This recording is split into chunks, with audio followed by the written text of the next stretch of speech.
ഹരേ കൃഷ്ണ. ഓം നമോ ഭഗവതേ വാസുദേവായ. ഓം നമോ ഭഗവതേ വാസുദേവായ. ഓം നമോ ഭഗവതേ വാസുദേവായ. തിമിരാന്തസ്യ ജ്ഞാനാഞ്ജനാശലാകയാ ചക്ഷുരുന്മീലിതം യേന തസ്മൈ ശ്രീഗുരവേ നമഃ. നമോ വിഷ്ണുപാദായ കൃഷ്ണപ്രേഷ്ഠായ ഭൂതലേ ശ്രീമതേ ഭക്തിവേദാന്ത സ്വാമിനിധി നാമിനെ. നമസ്തേ സാരസ്വതേ ദേവേ ഗൗരവാണി പ്രചാരിണേ നിർവിശേഷ ശൂന്യവാദി പാശ്ചാത്യദേശധാരിണേ. ജയ ശ്രീ കൃഷ്ണ ചൈതന്യ പ്രഭു നിത്യാനന്ദ ശ്രീ അദ്വൈത ഗദാധര ശ്രീവാസാദി ഗൗരഭക്തവൃന്ദ. ഹരേ കൃഷ്ണ കൃഷ്ണ കൃഷ്ണ ഹരേ ഹരേ ഹരേ രാമ ഹരേ ഹരേ. ഹരേ കൃഷ്ണ. കൽപ്പതരോർഗളിതം ഫലം സുഖമുഖാമൃതദ്രവ സംയുതം പിബതം രസമാലയം മുഹുരഹോരസികാ ഭുവി ഭാവുകാഃ. നാരായണം നമസ്കൃത്യം നരം ചൈവ നരോത്തമം ദേവീം സരസ്വതീം വ്യാസം തതോ ജയമുദിരയേത്. നഷ്ടപ്രായേഷ ഭദ്രേഷു നിത്യം ഭാഗവത സേവയാ ഭഗവതേ ഉത്തമ ശ്ലോകേ ഭക്തിർഭവതി നൈഷ്ടകീ. കൃഷ്ണായ വാസുദേവായ ദേവകീ നന്ദനായ ച നന്ദഗോപകുമാരായ ഗോവിന്ദായ നമോ നമഃ.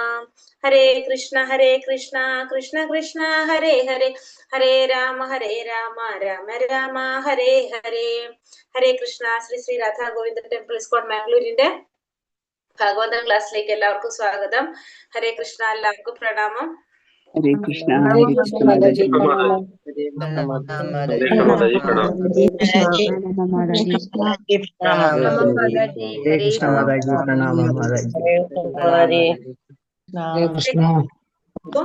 നമ്മള് ഒന്നാമത്തെ സ്കന്ധം 9ാമത്തെ അധ്യായം ഭീഷ്മദേവന്റെ വിയോഗം അല്ലെ.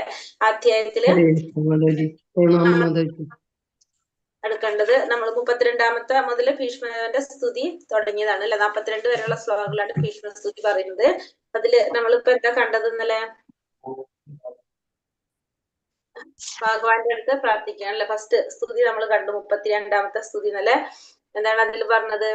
ഭീഷ്മദേവൻ ദീർഘകാലം എല്ലാ വിഷയങ്ങളിലും തൊഴിൽപരമായ കർത്തവ്യങ്ങളിൽ വ്യാപിച്ചിരുന്ന എന്റെ വിചാരങ്ങളെയും വികാരങ്ങളെയും ആഗ്രഹങ്ങളെയും സർവശക്തനായ ഭഗവാൻ ശ്രീകൃഷ്ണനിൽ ഞാനിപ്പോൾ നിക്ഷേപിക്കട്ടെ.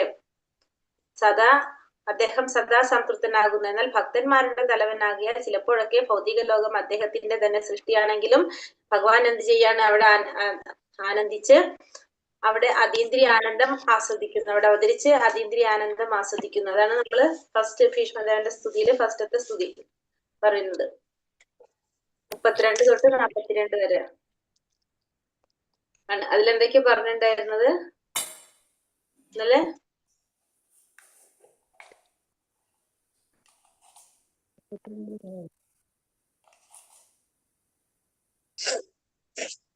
ഭഗവാൻ എന്ന് പറഞ്ഞത് വിഭു ആത്മാവാണല്ലേ. വിഭു ആണെന്ന് പറയും ഭഗവാൻ അല്ലെ.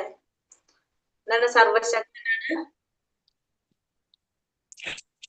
ജീവാത്മാവിനെന്ന് പറയാ, അണു ആത്മാവെന്ന് പറയാ. ഭഗവാനെ വിഭു എന്ന് പറയും. കാരണം പരമാസ്വാദകനും സർവശക്തനുമാണ് ആര്? ഭഗവാൻ.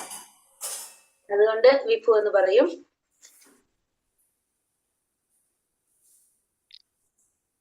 പിന്നെന്താ പറഞ്ഞ? ഭഗവാൻ അവതരിച്ചുകൊണ്ടിരിക്കും. ഭഗവാൻ എന്തിനാണ് ഭൗതിക ലോകത്തിൽ അവതരിക്കുന്നത് പറഞ്ഞു? ഭഗവാന്റെ ഭക്തന്മാരുടെ സംസർഗം ഭഗവാൻ ആഗ്രഹിക്കുന്നു. അദ്ദേഹത്തിന്റെ ശരീരം ആകർഷിക്കും. അദ്ദേഹത്തിന്റെ തിളങ്ങുന്ന ചന്ദനം ലേപനം ചെയ്ത വദനാംബുജവും ആകർഷിക്കുന്ന വിഷയങ്ങളെ ഗ്രഹിക്കട്ടെ. അവതരിച്ചുകൊണ്ടിരിക്കുന്നത് അല്ലെ. ഹരേ കൃഷ്ണ ഹരേ കൃഷ്ണ ഹരേ കൃഷ്ണ. ഇങ്ങനെ ഭാവാർത്ഥം പറഞ്ഞില്ലേ മാതാജി? ഹരേ ഹരേ ഹരേ കൃഷ്ണ കൃഷ്ണ കൃഷ്ണ ഹരേ ഹരേ. ഹരേ രാമ രാമ രാമ ഹരേ ഹരേ. ഹരേ കൃഷ്ണ കൃഷ്ണ കൃഷ്ണ ഹരേ ഹരേ. ഹരേ രാമ രാമ രാമ ഹരേ ഹരേ. ഫുള്ള് എല്ലാം കൂടി PDF ആക്കിയാലുണ്ട്, അത് ഷെയർ ആവാൻ സമയം.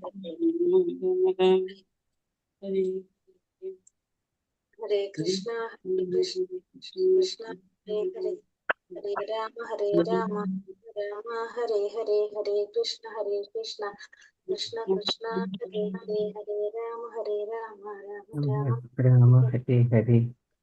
ഹരേ ഹരേ കൃഷ്ണ കൃഷ്ണ കൃഷ്ണ ഹരേ ഹരേ, ഹരേ രാമ രാമ രാമ ഹരേ ഹരേ, ഹരേ കൃഷ്ണ കൃഷ്ണ കൃഷ്ണ ഹരേ ഹരേ, ഹരേ രാമ രാമ രാമ ഹരേ ഹരേ, ഹരേ കൃഷ്ണ കൃഷ്ണ കൃഷ്ണ ഹരേ ഹരേ, ഹരേ രാമ രാമ ഹരേ ഹരേ, ഹരേ കൃഷ്ണ കൃഷ്ണ കൃഷ്ണ ഹരേ ഹരേ ഹരേ, രാമ ഹരേ ഹരേ.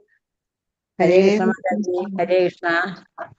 ഹരേ കൃഷ്ണ മാതാജി. അത് ഫുള്ള് ഒരുമിച്ച് ഒറ്റ ഫയലാക്കിയിട്ട് തരണേ. അത് താമസിക്കും മാതാജി. ഷെയർ ചെയ്യാനായിട്ട്. ഓക്കെ, വന്നു.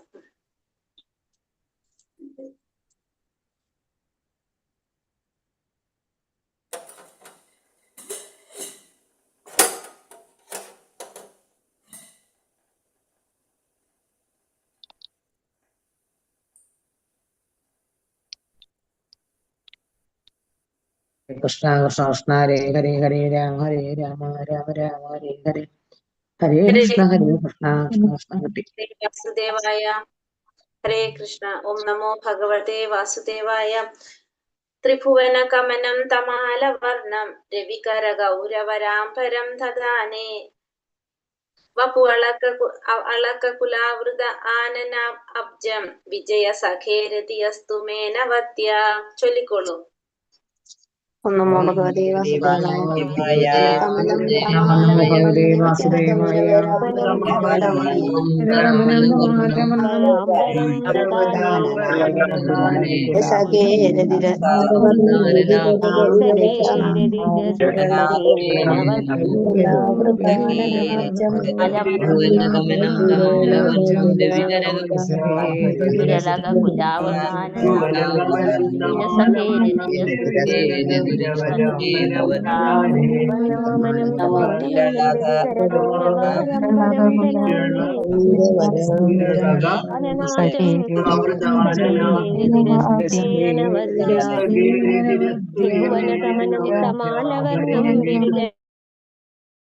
ഹരേ കൃഷ്ണ.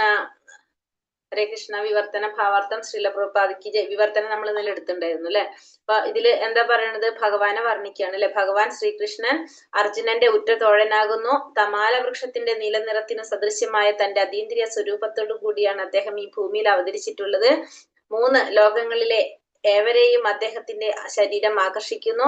അദ്ദേഹത്തിന്റെ തിളങ്ങുന്ന പീതനിറമാർന്ന ഉടയാടകളും ചന്ദനലേപനം ചെയ്ത വദനാംബുജവും എന്നെ ആകർഷിക്കുന്ന വിഷയമായി ഭവിക്കട്ടെ. ഞാൻ ഉദ്ദിഷ്ട ഫലകാംക്ഷയില്ലാത്തവനായി തീരട്ടെ എന്ന് ഭീഷ്മദേവൻ പറയാണ്. ഭാവാർത്ഥം ശ്രീല പ്രഭുപാദിക്ക് ജയ്. ശ്രീകൃഷ്ണ ഭഗവാൻ സ്വന്തം ആന്തരിക ആനന്ദത്താൽ ഭൂമിയിൽ അവതരിക്കുന്നത് തന്റെ അന്തരംഗ ശക്തിയിലൂടെയാണ്. അദ്ദേഹത്തിന്റെ അതീന്ദ്രിയ രൂപത്തിലെ ആകർഷകമായ സവിശേഷതകൾ 3 ലോകങ്ങളും ഉച്ച മധ്യ നീച ഗ്രഹസമൂഹങ്ങൾ അഭിലഷിക്കുന്നു.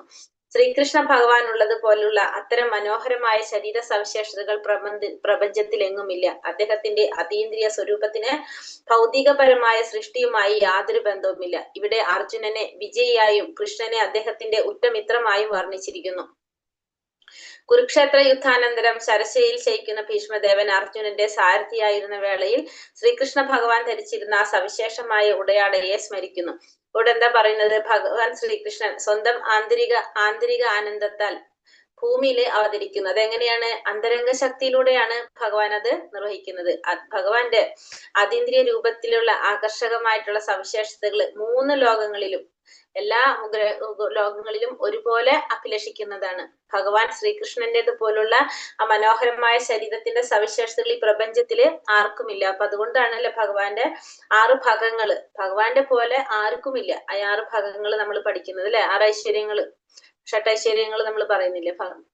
ഭഗവാൻ എന്ന വാക്കിന് പരാശരി മഹർഷി പറഞ്ഞിരിക്കുന്ന നിർവചനത്തില് അത് ഭഗവാന് മാത്രം അവകാശപ്പെട്ടതാണ്. അതെല്ലാം തന്നെ എല്ലാതും തികഞ്ഞതായിട്ട് വേറെ ആരുമില്ല. അദ്ദേഹത്തിന്റെ അതീന്ദ്രിയ സ്വരൂപത്തിന് ഭൗതികപരമായ സൃഷ്ടിയുമായി യാതൊരു ബന്ധവുമില്ല. ഇവിടെ ഭൗതിക സൃഷ്ടിയുമായിട്ട് യാതൊരു ബന്ധവുമില്ല. ഇവിടെ അർജുനൻ വിജയിയായിട്ടും ഭഗവാനെ അർജുനന്റെ ഉറ്റമിത്രമായിട്ടാണ് വർണ്ണിച്ചിരിക്കുന്നത്. അപ്പൊ കുരുക്ഷേത്ര യുദ്ധത്തില് യുദ്ധത്തിന് ശേഷം ശരശയിൽ ശയിക്കുന്ന ഭീഷ്മദേവൻ അർജുനന്റെ സാരഥിയായിരുന്ന വേളയിൽ ശ്രീകൃഷ്ണ ഭഗവാൻ ധരിച്ചിരുന്ന ആ സവിശേഷ ഉടയാടയെ സ്മരിക്കുന്നു. അപ്പൊ ഇവിടെ ശരശയിൽ കിടന്നുകൊണ്ട് ഭീഷ്മദേവൻ അർജുനന്റെ സാരഥിയായിരുന്ന വേളയിൽ, അതായത് ഭഗവാൻ പാർത്ഥസാരഥിയായിരുന്ന സമയത്ത് ഭഗവാൻ ശ്രീകൃഷ്ണൻ ധരിച്ചിരുന്ന ആ സവിശേഷമായിട്ടുള്ള ഉടയാടകളെയാണ് ഇവിടെ സ്മരിക്കുന്നത്. അർജുനനും ഭീഷ്മദേവനും തമ്മിലുള്ള യുദ്ധം തുടർന്ന് നടക്കവേ ഭീഷ്മരുടെ ശ്രദ്ധ കൃഷ്ണന്റെ തിളങ്ങുന്ന ഉടയാട ആകർഷിക്കുകയും ശ്രീകൃഷ്ണനെ ഉറ്റമിത്രമായി ആർജിച്ചതിൽ തന്റെ ശത്രുവെന്ന് വിളിക്കപ്പെടുന്ന അർജുനനെ അദ്ദേഹം പരോക്ഷമായി ശ്ലാഘിക്കുകയും ചെയ്തു. അപ്പൊ ഇവിടെ യുദ്ധം നടക്കുമ്പോ ഭഗവാൻ അർജുനന്റെ സാരഥിയാണ് അല്ലെ. അപ്പൊ അർജുനന്റെ സാരഥി ആയിരിക്കുമ്പോ അർജുനൻ എങ്ങനെയാണ്? ഭഗവാന്റെ ബാക്കിലാണ് ആരിയിരിക്കുന്നത്? ആരുള്ളത്? അർജുനനുള്ളത് അല്ലെ. അർജുനന്റെ സാരഥിയാണല്ലോ, പാർത്ഥസാരഥിയായിട്ടിരിക്കുമ്പോ അപ്പൊ അർജുനന്റെ ഫ്രണ്ടിലാണ് ഭഗവാൻ. പക്ഷെ അപ്പൊ അർജുനന് ഭഗവാന്റെ ഫ്രണ്ട് കാണാൻ സാധിക്കില്ല, ബാക്ക് സൈഡ് മാത്രമേ കാണാൻ സാധിക്കുന്നുണ്ടാവുള്ളൂ. പക്ഷെ ഭീഷ്മദേവൻ എങ്ങനെയാണ് യുദ്ധം ചെയ്യുന്നത്? ഭഗവാന്റെ മുന്നിൽ നിന്നിട്ടാണ് അല്ലെ. അർജുനന്റെ മുന്നിൽ നിന്നിട്ടാണല്ലോ. അപ്പൊ ഭീഷ്മദേവന് ഭഗവാനെ ശരിക്കും കാണാനായിട്ട് സാധിക്കും, ഫുള്ള്. മനസ്സിലായല്ലോ അല്ലെ. കാരണം ഭഗവാൻ സാരഥിയായിട്ടാണ് ഇരിക്കുന്നത്. അപ്പൊ അർജുനന് ഭഗവാന്റെ ബാക്ക് സൈഡ് മാത്രമേ കാണുന്നുള്ളൂ. പക്ഷെ ഭീഷ്മദേവൻ എങ്ങനെയാ കാണുന്നത്? ഭഗവാനെ ഫേസ് ടു ഫേസ് കണ്ടുകൊണ്ടിരിക്കുകയാണ്. അപ്പൊ ഭഗവാനെ ശരിക്കും എന്താ പറയാ, കണ്ട് ആസ്വദിക്കുകയാണ് ആരിവിടെ ചെയ്യുന്നത്? ഭീഷ്മദേവൻ ചെയ്യുന്നത്. അപ്പൊ ഭീഷ്മദേവൻ പറയുമ്പോ ശത്രുപക്ഷത്താണ് ആര്? അർജുനൻ. ആ അർജുനനെ ശ്ലാഘിക്കുകയാണ്. എങ്ങനെ? എന്തുകൊണ്ടാണ്? കാരണം ഭഗവാനെ ഉറ്റമിത്രമായിട്ട് ആർജിച്ചതിൽ ശത്രു എന്ന് വിളിക്കപ്പെടുന്ന അർജുനനെ, കാരണം അവിടെ ശത്രു എന്ന് വിളിക്കുകയാണ്, കാരണം എതിർപക്ഷത്തുള്ളത് കൊണ്ട് അർജുനനെ പരോക്ഷമായി ശ്ലാഘിക്കുകയും ചെയ്തു. ശ്രീകൃഷ്ണ ഭഗവാൻ അർജുനന്റെ മിത്രമായിരുന്നതിനാൽ അർജുനൻ സദാ വിജയശ്രീലാളിതനായിരുന്നു. ഭീഷ്മദേവൻ ഈ അവസരം ഭഗവാനെ വിജയസഖേ, അർജുനന്റെ മിത്രം എന്ന് അഭിസംബോധന ചെയ്യാൻ ഉപയോഗിച്ചു. അപ്പൊ ഉറ്റമിത്രമായിരുന്നു അർജുനന്റെ ഭഗവാൻ ശ്രീകൃഷ്ണൻ. അതുകൊണ്ട് തന്നെ അർജുനൻ എപ്പോഴും എങ്ങനെയാണ്? വിജയശ്രീലാളിതനായിരുന്നു. എപ്പോഴും കൂടെ ഉണ്ടായിരുന്നു ഭഗവാൻ കൂടെ ഉള്ളത് കൊണ്ട് എപ്പോഴും ഐശ്വര്യവും ആരുടെ പക്ഷത്തുണ്ടായിരുന്നു? പാണ്ഡവ പക്ഷത്ത് ഉണ്ടായിരുന്നു. ഭീഷ്മദേവൻ ഈ അവസരം ഭഗവാനെ അതുകൊണ്ട് എന്ത് വിളിക്കാണ്? വിജയസഖേ, അർജുനന്റെ മിത്രം എന്നാണ് സംബോധന ചെയ്യുന്നത്. എന്തെന്നാൽ വ്യത്യസ്തങ്ങളായ അതീന്ദ്രിയ രസങ്ങളിൽ ഭഗവാനുമായി ബന്ധപ്പെട്ട അദ്ദേഹത്തിന്റെ ഭക്തരോടൊപ്പം സംയുക്തമായി അഭിസംബോധന ചെയ്യപ്പെടുമ്പോൾ ഭഗവാൻ സംപ്രീതനാകുന്നു. അപ്പൊ എന്തുകൊണ്ടാണ് അങ്ങനെ സംബോധന ചെയ്യാൻ കാരണം? വ്യത്യസ്തങ്ങളായ അതീന്ദ്രിയ രസങ്ങളിൽ, വ്യത്യസ്തമായിട്ടുള്ള അതീന്ദ്രിയമായ രസങ്ങള് അഞ്ച് രസങ്ങളിലെ പ്രൈമറി രസങ്ങൾ 5 ഉണ്ട്. പ്രാഥമിക രസങ്ങൾ ഏതൊക്കെയാണ്? ശാന്തം, ദാസ്യം, സാഖ്യം, വാത്സല്യം, മാധുര്യരസം. ശാന്തരസം, ദാസ്യം, സാഖ്യം, വാത്സല്യം, മാധുര്യം. ആ 5 രസങ്ങളിലും ഭക്തന്മാരോടൊപ്പം സംയുക്തമായി അഭിസംബോധന ചെയ്യപ്പെടുമ്പോൾ ഭഗവാൻ സംപ്രീതനാണ്. അപ്പൊ ഭഗവാൻ ഭക്തന്മാരുമായിട്ട് ഏതെങ്കിലും രസങ്ങളില് ഭഗവാനുമായിട്ട് ഇടപഴകുമ്പോ ഓട്ടോമാറ്റിക്കലി ഭഗവാനുമായിട്ട് ഇടപഴകുമ്പോ ഭഗവാൻ എങ്ങനെയാണ്? ഭഗവാൻ സംതൃപ്തിയാണ് ഭഗവാൻ കൃഷ്ണൻ അർജുനന്റെ സാരഥിയായിരുന്ന വേളയിൽ ഭഗവാന്റെ ഉടയാടകളിൽ സൂര്യരശ്മികൾ ദീപ്തിയോട് കൂടി തിളങ്ങി. അപ്പൊ പാർത്ഥസാരഥി ആയിരിക്കുന്ന സമയത്ത് ഭഗവാന്റെ ഉടയാടകളില് സൂര്യന്റെ രശ്മികള് ദീപ്തിയോടുകൂടി തിളങ്ങി. അത്തരം രശ്മികളുടെ പ്രതിഫലനത്താൽ സൃഷ്ടിക്കപ്പെടുന്ന മനോഹര വർണ്ണങ്ങൾ ഭീഷ്മദേവൻ ഒരിക്കലും വിസ്മരിച്ചിരുന്നില്ല. അപ്പൊ ഭീഷ്മദേവൻ അതൊക്കെ ആസ്വദിക്കുകയായിരുന്നു. ഭീഷ്മദേവൻ എന്താ ഇവിടെ പറയുന്നത്? ഭീഷ്മദേവൻ ആ സമയത്ത് ഈ രശ്മികളുടെ പ്രതിഫലനത്താൽ സൃഷ്ടിക്കപ്പെടുന്ന മനോഹരമായ വർണ്ണങ്ങൾ ഭീഷ്മദേവൻ ഒരിക്കലും മറന്നിരുന്നില്ല. ഒരു മഹായോദ്ധാവ് എന്ന നിലയിൽ അദ്ദേഹം കൃഷ്ണനുമായുള്ള ബന്ധം വീര്യരസത്തിൽ ആസ്വദിക്കുകയായിരുന്നു. അപ്പൊ ഒരു മഹായോദ്ധാവ് എന്ന നിലയിൽ ഭഗവാനുമായിട്ടുള്ള ബന്ധം ഏത് രസത്തിലാണ് ഇവിടെ ആസ്വദിക്കുന്നത്? വീര്യരസത്തില്. വീര്യരസം എന്ന് പറയുമ്പോ ഏതിൽ വന്നു? രണ്ടാമത്തെ. ആകെ 12 രസങ്ങളാണുള്ളത് നമ്മള് പഠിക്കുന്നത്. 12 രസങ്ങളില് ആദ്യത്തെ 5 നമ്മൾ പറഞ്ഞു പ്രാഥമിക രസങ്ങള്. പിന്നെ അത് കഴിഞ്ഞിട്ട് പിന്നെ വരുന്ന 7 രസങ്ങൾ കൂടിയുണ്ട്. ഏതൊക്കെയാണത്? മറന്നല്ലോ. ഓക്കെ, ഏതൊക്കെയാണ്? ഒന്ന് ഫസ്റ്റത്തെ 5 രസങ്ങള് ശാന്തം, ദാസ്യം, സാഖ്യം, വാത്സല്യം, മാധുര്യം. പിന്നെ അത് കഴിഞ്ഞിട്ട് ഹാസ്യം, കരുണം, ഭയാനകം, വീര്യം, ബീഭത്സം, അത്ഭുതം, രൗദ്രം. അങ്ങനെ 12 രസങ്ങള്. അതില് ഭഗവാനായിട്ട് ഏത് രസം ആസ്വദിക്കാനായിരുന്നു ഭീഷ്മദേവൻ ആഗ്രഹിച്ചത്? വീര്യരസം. അപ്പൊ ഭഗവാനെ വീര്യരസത്തിൽ കാണാനായിട്ട് ഭീഷ്മദേവൻ ആഗ്രഹിച്ചു. അപ്പൊ കൃഷ്ണനുമായുള്ള ആ ബന്ധം വീര്യരസത്തിൽ ആസ്വദിക്കുകയായിരുന്നു. അതുകൊണ്ട് മഹായോദ്ധാവായ ഭീഷ്മദേവൻ ഭഗവാനുമായുള്ള അതീന്ദ്രിയ ബന്ധം വിവിധ രസങ്ങളിൽ അതാത് ഭക്തർ പരമമായ ഹർഷോന്മാദത്തിൽ ആസ്വദിക്കുന്നു. അപ്പൊ ഭഗവാനുമായിട്ടുള്ള ഈ ബന്ധം, അതീന്ദ്രിയമായൊരു ബന്ധം പല രസങ്ങളിലും ഭഗവാന്റെ ഭക്തന്മാര് ആസ്വദിക്കും. അപ്പൊ എല്ലാവരും ഭഗവാൻ ഏതെങ്കിലും ഒരു രസത്തില് ഭഗവാനുമായിട്ട് ബന്ധമുണ്ടാവും. അത് ഓരോ ഭക്തന്മാരും ആ രസത്തില് അവര് ഭഗവാനുമായിട്ട് ആ രസം ആസ്വദിക്കുകയാണ് ചെയ്യുന്നത്. ഭഗവാനുമായി അതീന്ദ്രിയമായ ബന്ധം സ്ഥാപിച്ചവരെന്ന് പുറമോടി കാട്ടാൻ ആഗ്രഹിക്കുന്ന അല്പബുദ്ധികളായ ലൗകിക വ്യക്തികൾ കൃത്രിമമായി വ്രജധാമത്തിലെ യുവതികളെ അനുകരിച്ച് ശൃംഗാര പ്രേമ ബന്ധരസത്തിലേക്ക് ഉടനടി കുതിച്ചു ചാടുന്നു. ഇപ്പൊ ഭഗവാനുമായിട്ട് അതീന്ദ്രിയമായൊരു ബന്ധം സ്ഥാപിച്ചെന്ന് പുറമോടി കാട്ടാൻ ആഗ്രഹിക്കുന്ന അല്പബുദ്ധികളായ ലൗകിക വ്യക്തികള് അവരെന്താണ്? അവര് ഒറിജിനലി അല്ല, പക്ഷെ അവരെന്താണ്? നടിക്കുകയാണ് പുറമേക്ക്. അങ്ങനെയുള്ളവര് കൃത്രിമമായിട്ട് വ്രജധാമത്തിലെ യുവതികളെ അനുകരിച്ചുകൊണ്ട് വ്രജവാസികളെ അവിടുത്തെ ആരാണ്? ഗോപികമാരെ അനുകരിച്ചുകൊണ്ട് ശൃംഗാര പ്രേമബദ്ധരസത്തിലേക്ക് ഉടനടി കുതിച്ചു ചാടുന്നു. ഭഗവാനുമായി അത്തരത്തിലുള്ള തരം താഴ്ന്ന ബന്ധം ലൗകികന്റെ അധമ മനോവൃത്തിയാണ് പ്രകടമാക്കുന്നത്. അപ്പൊ അത്തരത്തിലുള്ള തരം താഴ്ന്ന ബന്ധം ലൗകികമായിട്ടുള്ള ഭൗതിക രീതിയിലുള്ളത് അല്ലെങ്കിൽ ശാരീരിക ബന്ധം കൊണ്ട് ചിന്തിക്കുന്ന, ശാരീരികമായിട്ടുള്ള ബോധത്തോടെ നമ്മൾ ചിന്തിക്കുന്ന ആ ഒരു പ്രവർത്തികൾ അതെങ്ങനെയാണ്? മനോവൃത്തിയെ അധമമായിട്ടാണ് അത് പ്രകടമാക്കുന്നത്. കാരണം ഭഗവാനുമായി ശൃംഗാര രസം ആസ്വദിച്ച ഒരു വ്യക്തി ഒരിക്കലും ലൗകിക ശൃംഗാര സുഖങ്ങളിൽ ആസക്തനാവുകയില്ല. എന്തുകൊണ്ടാണ്? ഭഗവാനുമായിട്ടുള്ള ഒരു ശൃംഗാര രസം ആസ്വദിച്ച ഒരു വ്യക്തി ഒരിക്കലും പിന്നെ ഭൗതികമായിട്ടുള്ള അല്ലെങ്കിൽ ലൗകികമായിട്ടുള്ള ശൃംഗാര രസങ്ങളിൽ സുഖങ്ങളിൽ ആസക്തനാകുന്നില്ല. ലൗകിക സദാചാര നിഷ്ഠകൾ പോലും അതിനെ അപലപിക്കുന്നു. ഒരു പ്രത്യേക ആത്മാവിന് ഭഗവാനുമായുള്ള ശാശ്വത ബന്ധം താനേ വികസിക്കുന്നതാണ്. അപ്പൊ ഓരോ ആത്മാവിനും ഭഗവാനുമായിട്ടുള്ള ബന്ധം തന്നെത്താനെ വികസിക്കുന്നതാണ്. പരമപുരുഷനായുള്ള ജീവാത്മാവിന്റെ കലർപ്പറ്റ ബന്ധം 5 പ്രധാന രസങ്ങളിൽ ഏതെങ്കിലും ഒന്നിൽ ഏർപ്പെടാവുന്നതാണ്. അപ്പൊ ഭഗവാനുമായിട്ടുള്ള ജീവാത്മാവിന്റെ ആ കലർപ്പറ്റ ബന്ധം എങ്ങനെയാണ്? 5 പ്രധാന രസങ്ങൾ ശാന്തം, ദാസ്യം, സാഖ്യം, വാത്സല്യം, മാധുര്യം. ഈ 5 രസങ്ങളിൽ ഏതെങ്കിലും ഒന്നിൽ ഏർപ്പെടാവുന്നതാണ്. മാത്രമല്ല ഇതൊരു ആത്മാർത്ഥ ഭക്തന് അതീന്ദ്രിയ മാനത്തിൽ യാതൊരു വ്യത്യാസവും ഉണ്ടാക്കുന്നില്ല. ഭീഷ്മദേവൻ ഇതിനൊരു ഉത്തമ ദൃഷ്ടാന്തമാകുന്നു. മഹായോദ്ധാവായ ഭീഷ്മദേവൻ ഭഗവാനുമായി എപ്രകാരമാണ് അതീന്ദ്രിയമായി ബന്ധപ്പെട്ടിരിക്കുന്നതെന്ന് ശ്രദ്ധാപൂർവം വീക്ഷിക്കണം. ഇവിടെ ഭഗവാനുമായിട്ടുള്ള ജീവാത്മാവിന്റെ ബന്ധം എങ്ങനെയാണ്? 5 രസങ്ങളിൽ ഏതെങ്കിലും ഒന്നില് ഏർപ്പെടാവുന്നതായിരിക്കും. മാത്രമല്ല ഇത് ഒരു ആത്മാർത്ഥ ഭക്തന് എങ്ങനെയാണ്? അതീന്ദ്രിയ മാനത്തിൽ യാതൊരു വ്യത്യാസവും ഉണ്ടാക്കുന്നില്ല. അപ്പൊ അതീന്ദ്രിയമായ രീതിയിൽ ആ ഒരു ഭക്തനെ സംബന്ധിച്ച് ഒരിക്കലും ഒരു വ്യത്യാസവും വരുത്തുന്നില്ല. ഭീഷ്മദേവൻ അതിനൊരു ഉത്തമ ദൃഷ്ടാന്തമാകുന്നു. അപ്പൊ നമ്മുടെ ഈ ഭൗതിക ലോകത്തിൽ നമ്മൾ എങ്ങനെ നിന്നാലും ആത്മീയമായ രീതിയിൽ ഭഗവാനുമായിട്ട് നമുക്കൊരു കണക്ഷൻ നമുക്ക് ഉണ്ടാകും. എങ്ങനെയാണ്? ഏതെങ്കിലും ഒരു രസത്തിൽ നമ്മൾ ഭഗവാനുമായിട്ട് ബന്ധപ്പെട്ടിരിക്കുന്നവനായിരിക്കും.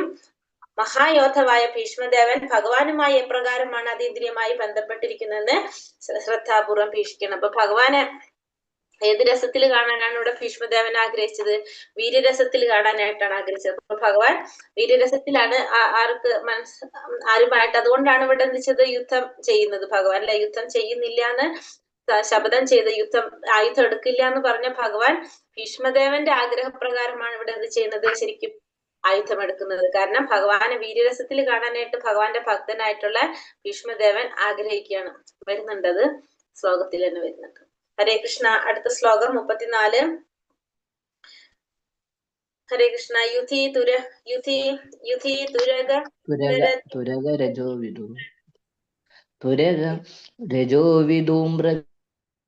ഹരേ കൃഷ്ണ. രജോവിധുമ വിശ്വക് കചലുളിത ശ്രമ വാര്യാലങ്കൃതാസ്യേ മമ നിശിത ശരൈർ വിഭിത്യമാനം ത്വചി വിലസത് കവചേസ്തു കൃഷ്ണ ആത്മാ യുധി തുരഗ രജോ യുതിതുരഗരജോ വിധൂമ്രവിശ്വചുലുലിതശ്രമവാര്യലങ്കൃതാസ്യേ മമ നിശിതശരൈർവിഭിദ്യമാനരുത്വരിവിലസ്തകവചേ കൃഷ്ണ ആത്മാ കവചേസ്തു കൃഷ്ണ ആത്മാ. ഹരേ കൃഷ്ണ, ചൊല്ലിക്കോളൂ. യുതിതുരഗരജോ വിധൂമ്രവിശ്വചുലുലിതശ്രമവാര്യലങ്കൃതാസ്യേ രഗരജോ വിധൂമ്രവിശ്വചുലുലിതശ്രമവാര്യലങ്കൃതാസ്യേ രഗരജോ വിധൂമ്രവിശ്വചുലുലിതശ്രമവാര്യലങ്കൃതാസ്യേ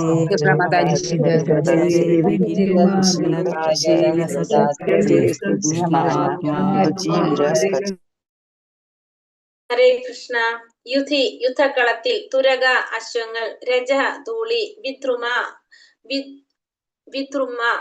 വിധുമ്ര ചാര നിറത്തിലായി മാറി, വിശ്വക് ഇളകുന്ന, കച കേശം, ലുളിത ചിതറിയ, ശ്രമവാരി പരിശ്രമത്താലുള്ള വിയർപ്പ്, അലങ്കൃത അലങ്കരിക്കപ്പെട്ട, ആസ്യേ വദനത്തിലേക്ക്, മമ എന്റെ, നിശിത മൂർച്ചയേറിയ, ശരൈ ശരങ്ങളാൽ, വിഭിദ്യമാന തുളയ്ക്കപ്പെട്ട, ത്വചി ത്വക്കിൽ, വിലസത് ആനന്ദിച്ചു, കവചേ കവചം, അസ്തു ആയിരിക്കട്ടെ, കൃഷ്ണ ശ്രീകൃഷ്ണനിൽ, ആത്മാ മനസ്സ്.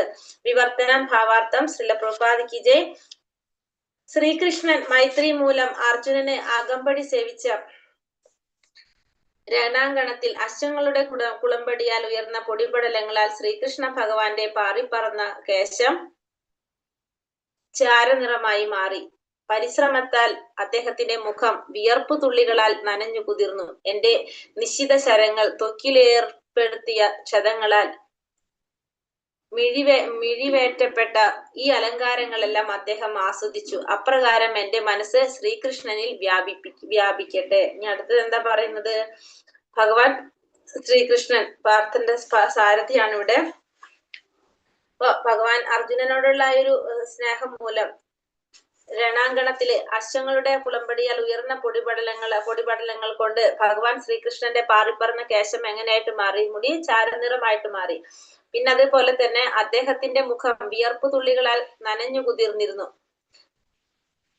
എന്റെ നിശിത ശരങ്ങൾ, പിന്നെ ഭീഷ്മദേവൻ പറഞ്ഞ ഭീഷ്മദേവന്റെ ശരങ്ങള് ആരുടെ? ഭഗവാന്റെ ത്വക്കിലേർപ്പെടുത്തിയ ക്ഷതങ്ങൾ കൊണ്ട് മിഴിവേറ്റപ്പെട്ട ഈ അലങ്കാരങ്ങളെല്ലാം അദ്ദേഹം ആസ്വദിച്ചപ്പോ മുറിവ് സംഭവിക്കുകയാണ് ഭഗവാൻ. പക്ഷെ അതെല്ലാം ഭഗവാൻ അവിടെ ആസ്വദിക്കുകയാണ് ചെയ്യുന്നത്. അപ്രകാരം എന്റെ മനസ്സ് ഭഗവാനിൽ വ്യാപിക്കട്ടെ എന്ന് ഭീഷ്മദേവൻ പറയാണ്. ഭാവാർത്ഥം. ശ്രീല പ്രഭുപാദ് ജയ്. ഭഗവാൻ സനാതനത്വം, പരമാനന്ദം, വിജ്ഞാനം എന്നിവയുടെ പരിപൂർണ സ്വരൂപനാകുന്നു. അതുപോലെ ശാന്തം, ദാസ്യം, സഖ്യം, വാത്സല്യം, മാധുര്യം എന്നീ 5 പ്രധാന ബന്ധങ്ങളിൽ ഏതെങ്കിലും ഒരു പ്രകാരത്തിലുള്ള അതീന്ദ്രിയ ഭഗവത് പ്രേമയുത സേവനം ആത്മാർത്ഥമായ പ്രേമത്താലും പ്രീതിയാലും ഭഗവാന് സമർപ്പിക്കപ്പെടുമ്പോൾ കൃപാപുരസരം ഭഗവാൻ അത് സ്വീകരിക്കുന്നു. ശ്രീ ഭീഷ്മദേവൻ ഭഗവാന്റെ ദാസ്യഭാവത്തിലുള്ള മഹാഭക്തനാകുന്നു. ആകയാൽ അദ്ദേഹം ഭഗവാന്റെ അതീന്ദ്രിയ ശരീരത്തിൽ മൂർച്ചയേറിയ ശസ്ത്രങ്ങൾ പ്രയോഗിക്കുന്നത് മറ്റൊരു ഭക്തൻ മൃദുവായ റോസാപുഷ്പങ്ങൾ വർഷിച്ച് ഭഗവാനെ ആരാധിക്കുന്നത് പോലെ തന്നെയാണ്. ഇവിടെ ഭഗവാൻ എങ്ങനെയാണ് പറഞ്ഞത്? ഭഗവാൻ സനാതനത്വം, പരമാനന്ദം, വിജ്ഞാനം എന്നിവയുടെ പരിപൂർണ സ്വരൂപനാകുന്നു. ഭഗവാൻ സച്ചിദാനന്ദനാണ് എന്നാണ് പറയുന്നത് അല്ലെ. സത്ത് ചിത്താനന്ദം, സനാതനമായിട്ടെന്ന് വെച്ചാൽ സത്ത് സനാതനമായിട്ടുള്ളത്, ശാശ്വതമായിട്ടുള്ളത്. ചിത്ത് എന്ന് വെച്ചാല് വിജ്ഞാനം, ആനന്ദം, പരമാനന്ദം. അപ്പൊ സച്ചിദാനന്ദൻ എന്ന് പറയുന്നത് സനാതനനാണ്. പരമാനന്ദം, വിജ്ഞാനം എന്നിവയുടെ പരിപൂർണ സ്വരൂപനാണ് ഭഗവാൻ. സച്ചിദാനന്ദനാണ്.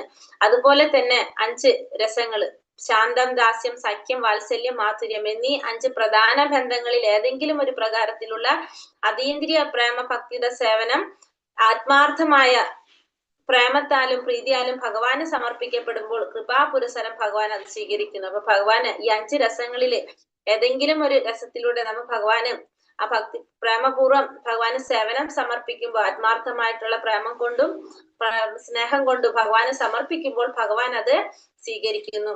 ഭീഷ്മദേവൻ ഭഗവാന്റെ ദാസ്യഭാവത്തിലുള്ള ഭക്തനായിരുന്നു. ഭഗവാന്റെ ഏത് ഭാവത്തിലായിരുന്നു ഭീഷ്മദേവൻ? ദാസ്യഭാവത്തിലുള്ള മഹാഭക്തനായിരുന്നു ഭീഷ്മദേവൻ. അപ്പോ ഭീഷ്മദേവൻ ഇവിടെ ഭഗവാന്റെ ശരീരത്തിലേക്ക് മൂർച്ചയേറിയ അസ്ത്രങ്ങൾ പ്രയോഗിക്കുമ്പോ ഭഗവാൻ അത് എങ്ങനെയാണ് പറയുന്നത്? ഇവിടെ ഭഗവാൻ എങ്ങനെ തോന്നിയെന്നാ പറയുന്നത്?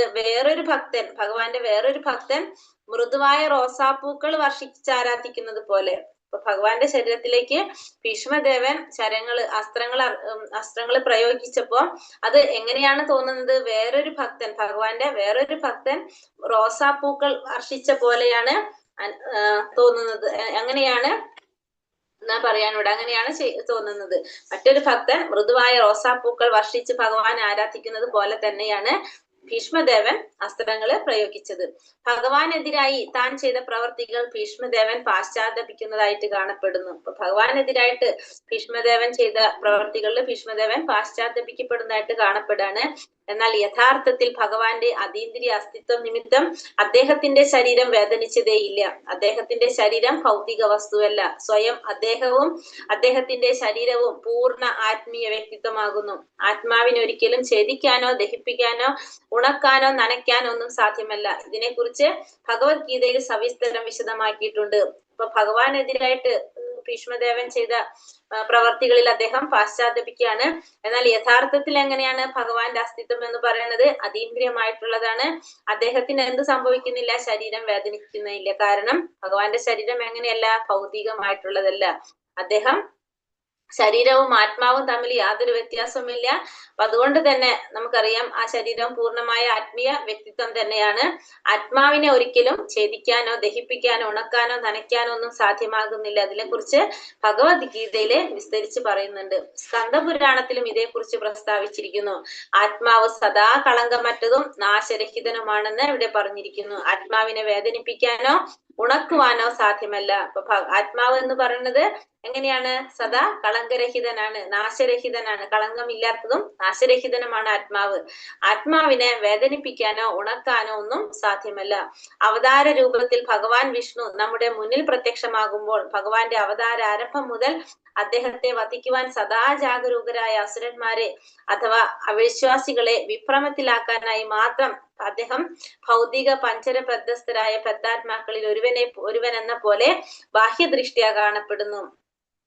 ഭഗവാൻ അവതാര രൂപത്തില് നമ്മുടെ മുന്നില് പ്രത്യക്ഷപ്പെടുമ്പോൾ, ഭഗവാൻ ഭൗതിക ലോകത്തിൽ അവതരിക്കുമ്പോൾ ആ അവതാരത്തിന്റെ ആരംഭം മുതൽ അദ്ദേഹത്തെ വധിക്കുവാൻ സദാ ജൂഗരായിട്ടുള്ള അസുരന്മാര്, ഭഗവാൻ അവതരിച്ച സമയം തൊട്ട് ഭഗവാനെ വധിക്കാൻ വേണ്ടി നോക്കിയിരിക്കുന്ന അസുരന്മാരുണ്ട്.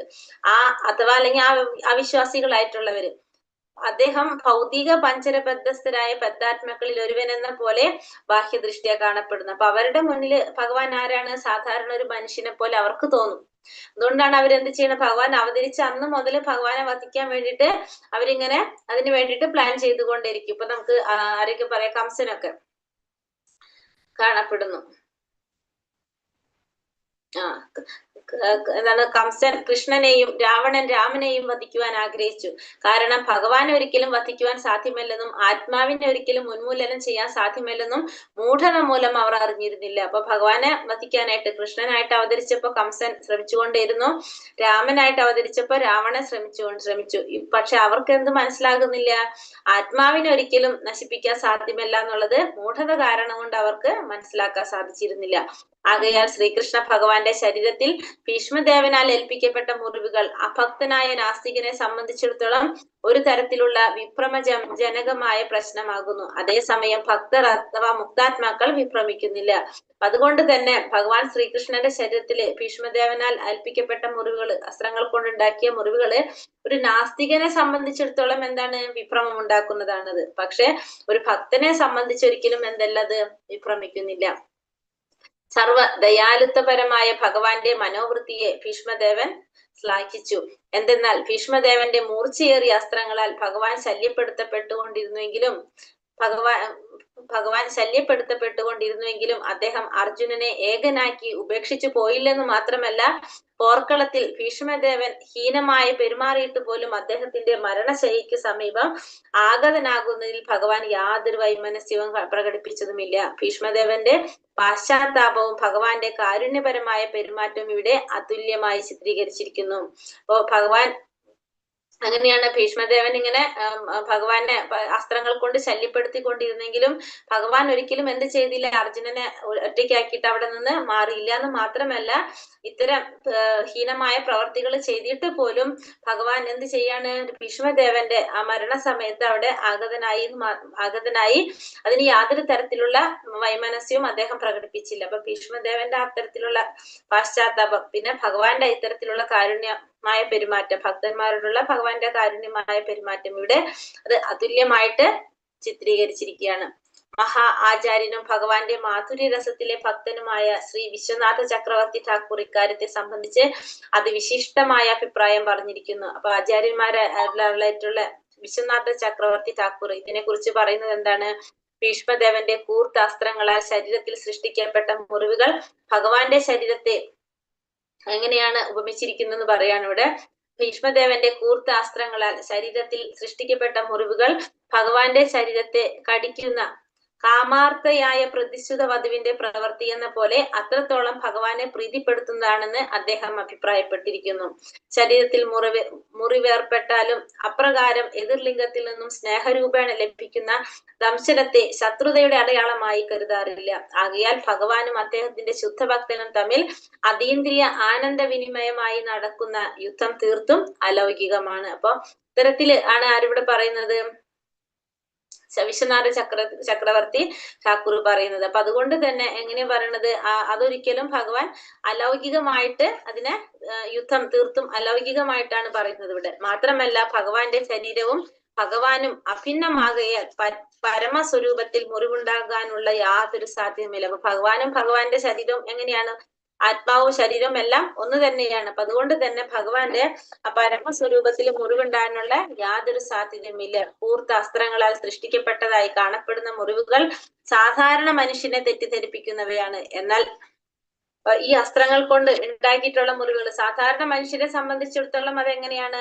തെറ്റിദ്ധരിക്കപ്പെടുന്നവയാണ്. എന്നാൽ പരിപൂർണ ജ്ഞാനത്തിൽ അല്പമെങ്കിലും അറിവുള്ള ഒരാൾക്ക് വീരരസത്തിലുള്ള ഈ അതീന്ദ്രിയ വിനിമയത്തെ മനസ്സിലാക്കാൻ കഴിയുന്നു. അപ്പൊ പരിപൂർണമായിട്ട് ഭഗവാനെ കുറിച്ച് അല്പമെങ്കിലും ആ പരിപൂർണമായ ജ്ഞാനം നേടിയവരാണെങ്കിൽ അവർക്ക് എന്താണ് ഇത്തരത്തില് ഒരാൾക്ക് വീര്യരസത്തിലുള്ള ഈ അതീന്ദ്രിയമായ വിനിമയം, ഭഗവാനും ഭക്തനും തമ്മിലുള്ള വിനിമയം മനസ്സിലാക്കാനായിട്ട് സാധിക്കും. ഭീഷ്മദേവന്റെ മൂർച്ചയേറിയ ശരങ്ങളാൽ സൃഷ്ടിക്കപ്പെട്ട മുറിവുകളിൽ ശ്രീകൃഷ്ണ ഭഗവാൻ പരിപൂർണ സന്തുഷ്ടനായിരുന്നു. അപ്പൊ ഭഗവാൻ ഭീഷ്മദേവന്റെ ഇത്തരത്തിലുള്ള ശരങ്ങൾ കൊണ്ട് ഭഗവാൻ അത് ആസ്വദിക്കുകയാണ് ചെയ്തത്. വിഭിത്യ മാന എന്ന പദം അർത്ഥവത്താക്കുന്നു. എന്തെന്നാൽ ഭഗവാന്റെ ത്വക്ക് ഭഗവാനിൽ നിന്നും വിഭിന്നമല്ല. നമ്മുടെ ത്വക്ക് നമ്മുടെ ആത്മാവിൽ നിന്നും ഭിന്നമാകയാൽ നമ്മുടെ കാര്യത്തിൽ വിഭിത്യമാന, അതായത് പരിക്കേൽക്കുകയും ഛേദിക്കപ്പെടുകയും ചെയ്യൽ എന്ന പദം തികച്ചും അനുയോജ്യമായിരിക്കും. നമ്മളെ സംബന്ധിച്ച് അത് അനുയോജ്യമാണ്, പക്ഷെ ഭഗവാനെ സംബന്ധിച്ചത് യോജ്യമായതാണ്. അതീന്ദ്രിയ പരമാനന്ദം വൈവിധ്യമാർന്നതാകുന്നു. ഭൗതിക ലോകത്തിലെ നാനാവിധ പ്രവർത്തനങ്ങൾ അതീന്ദ്രിയ പരമാനന്ദത്തിന്റെ വൈകൃത പ്രതിഫലനങ്ങളാണ്. അപ്പൊ ഭൗതിക ലോകത്തിൽ ഉണ്ടാവുന്ന പലതരത്തിലുള്ള പ്രവർത്തനങ്ങൾ അതീന്ദ്രിയമായ പരമാനന്ദത്തിന്റെ വൈകൃത പ്രതിഫലനങ്ങളാണ്. ലൗകിക ലോകത്തെ സർവ്വതും ഗുണപരമായി ലൗകികമാകുന്നു. അത് മുഴുവനും മതി മയക്കുന്നതാണ്. അപ്പൊ ലൗകിക ലോകത്ത് നമ്മുടെ ഈ ഭൗതിക ലോകത്തെ സർവ്വതും എങ്ങനെയാണ്?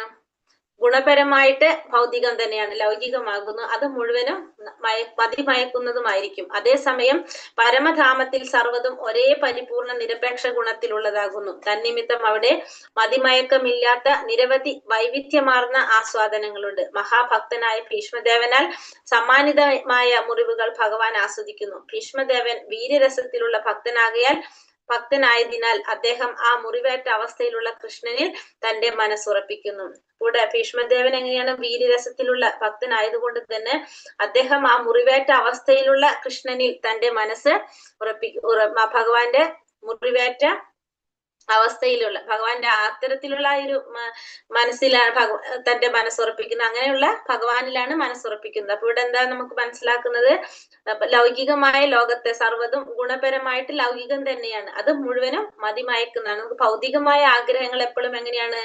നമുക്ക് മതിമയക്കുന്നതായിരിക്കും. അതായത് നമുക്ക് അതിനൊക്കെ എന്തുണ്ട്? ഒരു പരിധി ഉണ്ട് അല്ലെ? നമുക്കൊരു അതിൽ ആസ്വദിക്കുക എന്ന് പറഞ്ഞാലും ആ ഒരു ആസ്വാദന നമുക്ക് എപ്പോഴും ഒരു ലിമിറ്റ് ഉണ്ട്. അത് കഴിഞ്ഞ് നമുക്കത് ഇഷ്ടമില്ലാതാവും, ബോറടിക്കും നമുക്ക്. പക്ഷെ അതീന്ദ്രിയമായിട്ടുള്ളതൊന്നും അങ്ങനെയല്ല. അതിന്റെ ആസ്വാദനത്തിൽ നമുക്ക് ഒരിക്കലും എന്ത് വരുന്നില്ല? പരിധി വരുന്നില്ല. നമുക്ക് പറയാം, ഉദാഹരണം മനസ്സിലാക്കാൻ സാധിക്കും. ഭഗവാനെ കുറിച്ച്, ഭഗവാന്റെ ലീലകളെ കുറിച്ചോ നമുക്ക് എത്ര കേട്ടാലും നമുക്ക് എന്ത് വരില്ല, ഒരിക്കലും നമുക്ക് അതിനൊരിക്കലും ഒരു ബോറടി വരില്ല അല്ലെ.